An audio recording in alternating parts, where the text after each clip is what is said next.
All right, Victorum Gaming fans and Blood Red Skies fans, we are back and we're covering another scenario here for Blood Red Skies as we're working our way through the scenarios from the main box set here. And the third one that we're covering today is called Bounced, which is basically an interesting little backstory there, as it says basically when you're diving out of the sun at your opponents, they really can't react to you. So the scenario kind of plays off of that. So each player may deploy a maximum of 2 elements, but a minimum of 1. And each element must have 2 or more planes from the same squadron. And then the deployment sequence is pretty interesting here. So the player with the largest number of planes in their force is considered to be the recipient of the bounce, and if the numbers are equal, then each player would roll a die for initiative. The lower is the one being bounced. And then the player being bounced deploys their first element at the center of the table. Their second element, if one is used, is placed in high cover anywhere on a table edge by the opposing player. The bouncing player then deploys his elements so that they are more than 18 away from any planes. And again, if we're assuming like a 4x4 board here, so basically they'll put the player being bounced puts their first element dead center in the table. Facing doesn't necessarily matter. Second element, assuming they have one, of course, goes on any table edge chosen by the opponent, and they're considered to be in high cover. And then the bouncing player basically just has to deploy 18 away from the plane. So ideally what you would probably want to do there is either come in from the sides 18 inches or even from the back. You probably don't want to go head on, but again, some interesting thoughts there, and you want to probably put the enemy planes there if they have their second flight,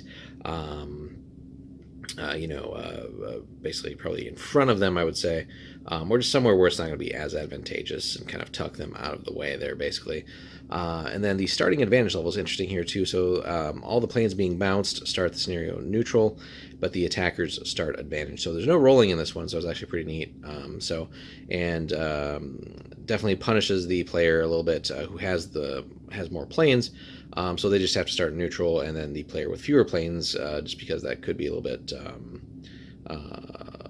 the points levels won't necessarily be 100% even, but having fewer planes is always going to be a little bit rougher unless your stats really make up for it, and obviously your pilot skill too. So, but interesting nonetheless there.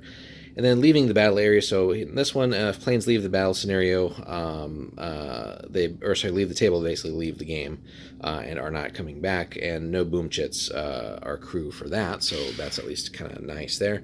The game length is basically until one side retreats or has left the table entirely. And the way you win is basically making the player bounce.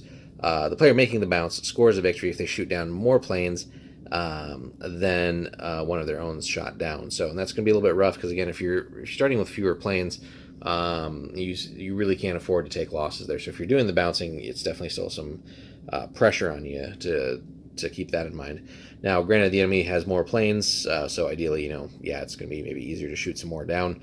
But again, being outnumbered always kind of sucks. So hopefully, again, your planes and your pilot skill more than make up for your lack of numbers here. And the player being bounced basically just has to avoid that outcome. So now, easiest way to do that is to, shoot down more of their planes, make it that much harder for them to shoot down your planes in response. So, and in a certain sense here, you can play a little bit of keep away. You have more planes, and maybe you have some that are just focused on avoiding the enemy and kind of baiting them into bad maneuvers, so that then you have like your better plane or planes coming in and doing the actual killing. So they recommend this as like an early war battle here, and kind of have a set scenario, but you can of course try this with other things. But they start off with RAF here, and basically an element of the 4 Spitfires at pilot skill 3, and then a high cover one of 2, and then a generic ace. And then their deck basically is 6 tight turn, radar support and home advantage, defensive tactics, so for theater and doctrine cards, and then a slippery skill for their ace. Why not? Good stuff there. And then the aggressors here, the ones doing the bouncing, is only 4 109Es, 2 at pilot skill 3, and then a 3 and a 5. And here they have 2 great dive, 2 great climb, poorly trained opponents for theater as well as clear skies potentially, and doctrine card, dive away, and the ace skill of overshoot. So good stuff there. And It's going to be tough to choose, between poorly trained opponents and Clear Skies. Now, Clear Skies is kind of cool on the one hand, just because they have more planes, and if you have, like the full like 4 clouds out, that gives those Spitfires plenty of room to hide. But taking away 2 of the clouds certainly limits some of that. Now, on the other hand, with you being outnumbered 6 planes to 4 here, you might want some extra places to run and hide too. So again, it just depends, I guess, on your playstyle and your preference, but some things to consider there. But overall, really cool scenario, and would probably be worth playing, from both perspectives. So swapping out with the opponent and changing up your list a little bit to see how that works. And would be fun to play that both ways, both as the one doing the bouncing here and then the planes being bounced. And certainly teaches you some good things on both sides. So like how to really prepare a good attack, and then how to defend against something like that too. So, and again, going back to the deployment, assuming everybody had 2 elements here. So, as the Luftwaffe in the scenario, you probably would want to try and like kind of box the RAF in, and you only have a little bit of time before their second element can kind of reconnect with their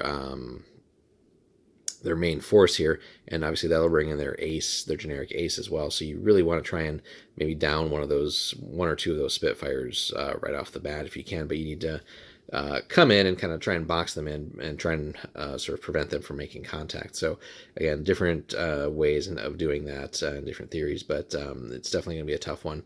So overall, really cool scenario though. That's scenario 3 again, Blood Red Skies. Scenario is bounced. Hope you guys enjoyed our little walkthrough. For that, if you could hit us up with a like and a subscribe if you haven't already, and then stay tuned as we get to the next one.